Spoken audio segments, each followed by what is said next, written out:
சட்டமன்ற தேர்தல் 2026 மார்ச் 30ஆம் தேதியன்று வேட்புமனு தாக்கல் தொடக்கமாகி ஏப்ரல் 6ஆம் தேதி வேட்புமனு தாக்கல் கடைசி நாளாக அறிவிக்கப்பட்டது. வேட்புமனு மறுபரிசீலனைக்கு ஏப்ரல் 7ஆம் தேதியும், வேட்புமனு திரும்ப பெற ஏப்ரல் 9ஆம் தேதியும், வாக்குப்பதிவு ஏப்ரல் 23ஆம் தேதியும், வாக்கு எண்ணிக்கை மே 4ஆம் தேதியும் கணக்கிடப்படுவதாக அறிவிக்கப்பட்டுள்ளது. அமெரிக்க ராணுவ தளங்களை தாக்க ஈரானுக்கு ஷஹேத் ட்ரோன்களை ரஷ்யா வழங்கி வருவது 100 விழுக்காடு உண்மை என உக்ரைன் அதிபர் ஜெலன்ஸ்கி குற்றச்சாட்டு. மத்திய கிழக்கில் உள்ள அமெரிக்க சொத்துக்களை துல்லியமாக கண்டறிந்து தாக்க ஈரானுக்கு ரஷ்யா உதவுவதாகவும் பேச்சு. தேர்தல் தேதி அறிவிக்கப்பட்டதை தொடர்ந்து தமிழ்நாடு, கேரளா உள்ளிட்ட 5 மாநிலங்களில் நடத்தை விதிமுறைகள் உடனடியாக அமல். வாக்கு எண்ணிக்கை முடிந்து தேர்தல் ஆணையத்தின் மறு அறிவிப்பு வரும் வரை தேர்தல் நடத்தை விதிகள் அமலில் இருக்கும்.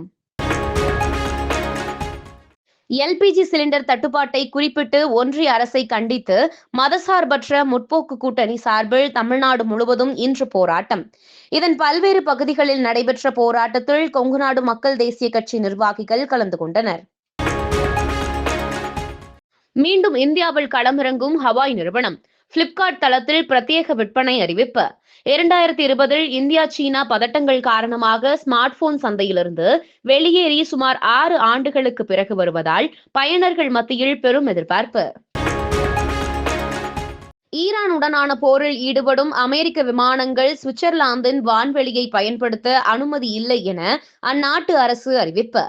ஏற்கனவே அமெரிக்காவின் 2 கோரிக்கைகளை நிராகரித்து விட்டதாகவும், மோதல்களில் நடுநிலை வகிப்பதே நாட்டின் கொள்கை எனவும் தெரிவிப்பு.